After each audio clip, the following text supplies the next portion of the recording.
Bonjour, nous sommes le 21 novembre 2022 et un petit regard en arrière sur les vidéos que j'ai faites et un petit regard en avant sur les vidéos que je ferai encore. Euh, un petit examen de conscience. Combien j'ai fait de vidéos? C'est d'abord sur Dailymotion et ensuite sur YouTube. On doit être autour de 2000, plus de 1000, juste en dessous, je ne sais pas, j'ai jamais compté. Mais en fait, ça fait quand même beaucoup. Alors, deux types de vidéos. Celle que je rassemble sous le titre «Le temps qu'il fait, qui est une sorte de panorama de l'actualité. Et ensuite, des thèmes plus spécialisés. Alors, les thèmes les plus spécialisés, ce sont ceux qui correspondent à une expertise particulière que j'ai dans un domaine. Alors, il se fait, bon, ça c'est peut-être ma valeur ajoutée, que je suis devenu expert, j'atteins le niveau d'expertise, voilà, d'être quelqu'un qu'on consulte véritablement dans une variété de domaines qui sont peut-être assez dispersés. Euh, de quoi s'agit-il? Il s'agit de la finance où j'ai été un inside, j'ai vraiment travaillé dans la soute, voilà, dans la salle des machines des banques, au siège. On me posait la question de savoir si j'avais jamais été dans une agence. Oui, je vais dans des agences en tant que client, mais je n'ai jamais parlé tout le temps, les 18 ans que j'ai passé dans la finance, je n'ai jamais parlé à un client, ça ne fait pas partie de mes attributions. Mais du coup, j'ai un domaine qui est précieux, c'est le fait que j'ai un regard sur la littérature de la science financière qui est un regard extrêmement critique parce que je sais que les gens du milieu universitaire n'ont pas accès au véritable savoir qui est celui qui est protégé par à la fois par un secret commercial, mais aussi par une tolérance à la fraude dont on n'aime pas trop que le public soit véritablement au courant. Donc je sais comment ça marche de l'intérieur.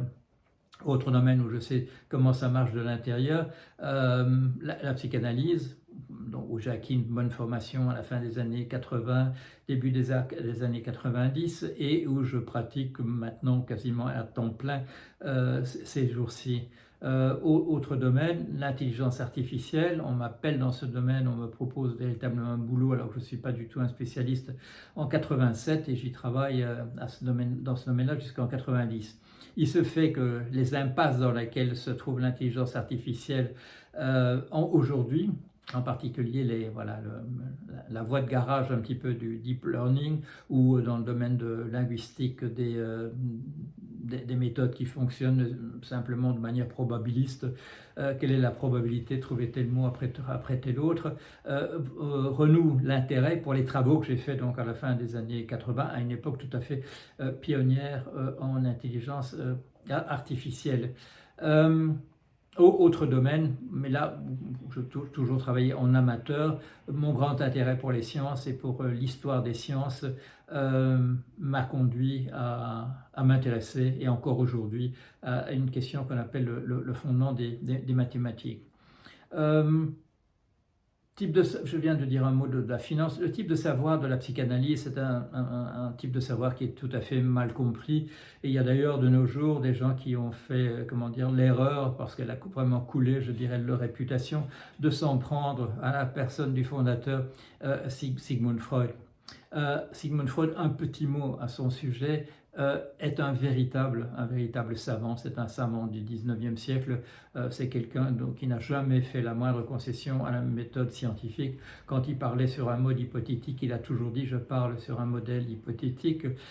Il a repris pas mal de ses hypothèses en les modulant successivement à partir de connaissances qui s'amélioraient, en disant « maintenant je comprends un peu mieux que ceci est plutôt cela », etc. Parce qu'il était pratiquement, je dirais, seul au départ dans un domaine, celui de l'inconscient, où il n'y avait que des intuitions jusque-là. Il y avait les grandes intuitions de Nietzsche essentiellement, et puis de quelques personnages dans le même type de sphère, comme Georges Grodek, l'inventeur de la médecine psychosomatique. Mais sinon, bon, il n'y avait pas grand monde dans ce domaine que Freud a voulu explorer. Et il l'a fait, et là j'insiste véritablement comme un scientifique, plutôt d'ailleurs du côté du scientisme, du positivisme un petit peu excessif, chose que beaucoup de gens ne comprennent pas, qui le mettent dans la même catégorie que des mages, des mystiques, voilà, des personnages à grande barbe blanche qui vous parlent qui vous disent des platitudes avec beaucoup de gestes extrêmement impressionnants. J'ai acquis un peu de l'expérience dans un certain nombre de domaines, à une époque comme la nôtre, qui est, à mon sens, une époque de véritable effondrement. Ma qualité de prévoir des événements, comme j'ai pu le faire pour la crise des subprimes, comme j'ai pu le faire pour le côté absolument catastrophique du Brexit. J'ai dit que le Brexit n'aurait jamais lieu, tellement c'était une catastrophe annoncée. Il a eu lieu, c'est la catastrophe annoncée. On annonce une baisse de 7% du PIB de la Grande-Bretagne, à moins que, comme le demande une majorité de l'opinion, 56% au dernier sondage que j'ai vu, la Grande-Bretagne vienne la queue entre les jambes demander sa réinsertion dans l'Union européenne. J'avais dit que c'était une catastrophe. J'avais pas pensé qu'un petit coup de pouce venu de Saint-Pétersbourg allait pousser l'opinion du côté d'une majorité pour le Brexit. Ça a été la catastrophe annoncée. Je vais parler et je continue d'en parler, d'un effondrement généralisé de l'espèce humaine, parce qu'elle a complètement défoncé la capacité de charge de l'environnement par rapport à elle. Ce qui donne à certains de mes propos ce que certains appellent un pessimisme. Je ne vois pas ça du tout comme un pessimisme. J'ai l'impression d'exercer ma lucidité du mieux que possible, mais c'est cela qui m'a conduit à avoir, vis-à-vis de la question du numérique, et en particulier de la création de robots, d'avoir une position qui peut être jugée un peu extrémiste, c'est-à-dire de considérer que la chance, les possibilités que des robots subsistent de manière autonome après notre disparition est plus élevée que la probabilité que ça ait lieu est plus élevée que celle que nous parvenions en tant qu'espèce à sauver la présence de notre espèce, et d'ailleurs un certain nombre d'autres espèces que nous entraînons dans notre chute, de pouvoir maintenir notre présence à la surface de la Terre. Ce ne sont pas les conclusions de la COP, je ne sais plus combien, de ces jours derniers, qui me conduiraient à dire le contraire de ce que je dis maintenant. Nous allons disparaître, mais il reste une chance qui est petite, hein, soyons sérieux, qui est relativement minime, mais il y a une chance que nous ayons des successeurs, que nous puissions mettre en place des êtres qui conserveraient la mémoire de ce que nous avons fait. Ce que je considère important, à deux titres, je le dis souvent, parce qu'il est important, à mon sens, qu'il existe dans l'univers une conscience de sa propre existence, mais aussi qu'il est essentiel, moins important, mais essentiel quand même, qu'un savoir cumulatif sur ce qu'est notre univers se perpétue, qu'on continue à comprendre davantage ce que c'est que cet univers. Voilà, donc ça, je dirais, c'est à titre personnel. Si des gens me disent « oui, ça n'a aucune importance, si on n'est plus là, plus rien ne compte », c'est un point de vue, je dirais,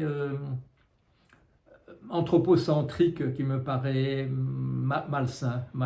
Nous sommes un élément de l'univers, nous devons avoir une position beaucoup plus modeste vis-à-vis de son existence, nous devons le respecter davantage, mais pour le respecter sur notre propre planète, malheureusement, c'est râpé. Mais nous pouvons continuer, je dirais, cette tâche de négantropie, de nier ce mouvement inexorable vers la désintégration, de la désorganisation.